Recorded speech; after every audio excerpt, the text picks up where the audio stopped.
Good morning. Good morning. Sunday morning, the 12th. And today we wanted to talk about subfloor because that's going to be our next step. I hope to have that knocked out today, this morning, before the heat gets too bad. Just want to break down how we're doing our subfloor.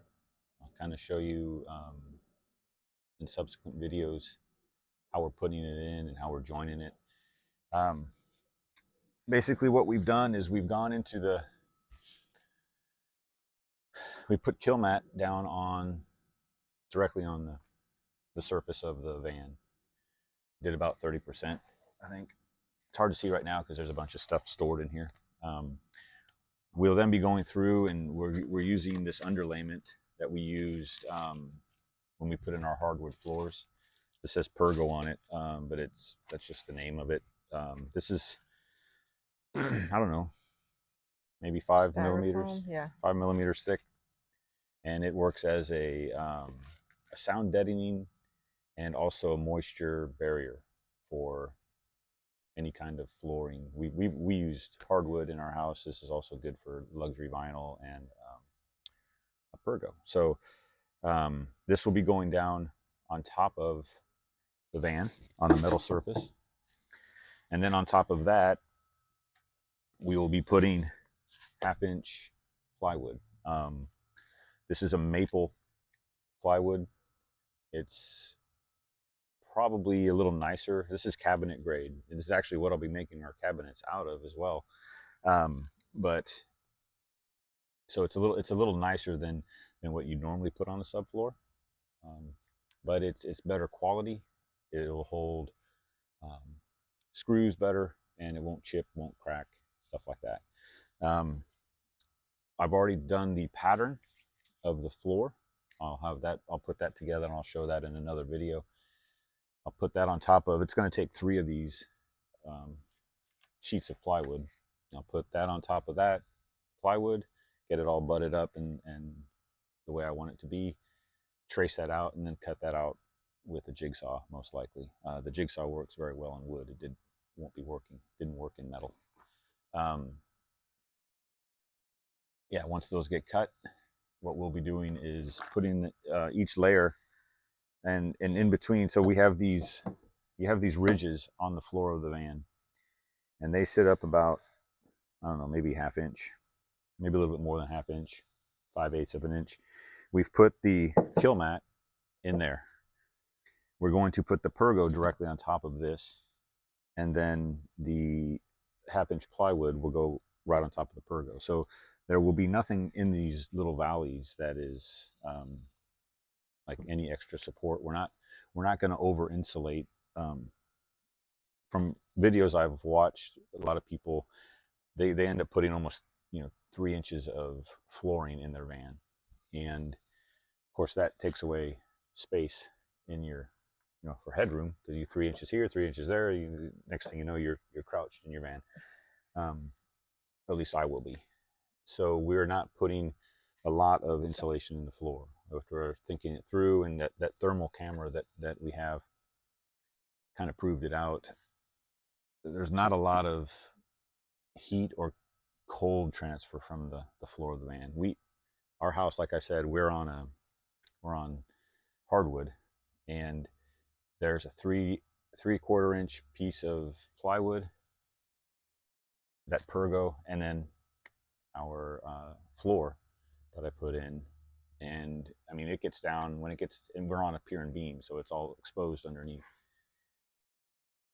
In the coldest part of the year, which we get, I mean, we'll get into the low teens. Yeah, sometimes. The floor is not cold, so it's not that big of a deal. And we're not planning on going to super cold areas. We're like, chasing, probably end up being 80. I don't think we're going to make Between 70. 70 and 80, yeah. We're not looking for that perfect temperature, just a range. So we don't plan on going into super cold areas. I've also found some videos where people have done no insulation whatsoever, have gone into areas where it gets down to 9 degrees, 8 degrees, and you may have to wear slippers or put a rug down, a little throw rug for your floor. But the floor is not the spot where you're going to get a lot of the heat or cold transfer. It's the walls and the ceiling. So we've made sure to do the best we can there. And this is going to save some space for my headroom, so I don't have to walk like this the whole time. And other people have mentioned, oh, you gotta put support here so your plywood isn't bending, your floor is solid, and having worked with plywood for a long time, the largest gap here is maybe 6 inches. A half-inch piece of plywood sitting over 6 inches is not going to bend. The strength of that, and that's actually where the strength of plywood comes in. It doesn't do that. So if I was spanning a 4-foot gap with a piece of plywood, or 3-foot gap, yeah, it would need some support. But 6 inches maximum. I mean, maybe there's an 8-inch gap somewhere, but there'd be plenty of support for the floor. So the next video that we post will be a series of videos that I put together of how we're doing this. Yeah, and the process of putting in that floor. We may regret it, right? A year from now, we may be somewhere and the floor is really cold, and the dogs will love it. And our heater is going to actually will come out right about here, the vent, and it will be blowing hot air if we ever need it across the floor. So and then it'll rise up through the van. So yeah, we're not experts at this. This is what we thought through and what our thought process and the conclusion we came to. So we'll see. A year from now, we may tell you we made a mistake, or we may say it was the best decision we ever made. Well, I don't think we'll ever get that far.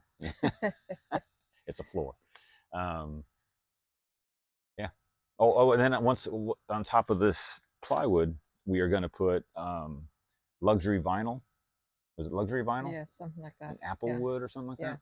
Yeah. We'll have to look it up. Yeah, we'll have to show you that. Yeah, we already found it, the one we want. And of course, there's going to be some kind of primer on the. Oh yeah, good catch. Yeah. You want to expand on that a little bit? No, because that's it. There's going to be a primer on the plywood. We're going to cut it to fit, and then we will take it into the backyard, and we're using a polyurethane-based, a water-based polyurethane sealant, and we will cover both sides and the edges before we put it into the van. Oh, and I guess I should also mention, so as I butt these sheets up together, we are not gluing anything down to the van. We're not screwing anything into the floor. We're not using any kind of adhesive. The way the subfloor will be cut, there's going to be an 1/8 of an inch gap on each side all around, so that the floor has room to move as the van moves and expands and shrinks and all that fun stuff. And then as they butt up, I will put in the groove here, I will put a furring strip. It's going to be about 10 to 12 inches long on each side, so total of 2 feet long max. And I will screw the floor, the pieces of plywood, into that furring strip, and that will hold it from shifting left or north and south. And then the gap that we provide is only going to allow it to shift east and west a minimum of an 1/8 of an inch. Once we get the batteries on there, the cabinets, and the water, full water tank, you're looking at almost 1,000 pounds sitting on top of that floor. So it's not going to move a lot. And then the luxury vinyl flooring will only go into the areas that you see. There will be no luxury vinyl under the cabinets or under the electrical system or under the water system. It will just be the subfloor. So that's kind of the thought behind all of that. Again, I will show that in some videos once we get a little further down the road. Right now I got to pull all this stuff out of here. We got to cut the pergo to fit, and then I've got to trace out the pattern onto the plywood, cut it, prime it, put it in the van. So, and all of that before it gets too hot. It gets too hot. It's already kind of warm. So yeah, stay tuned. We'll have more.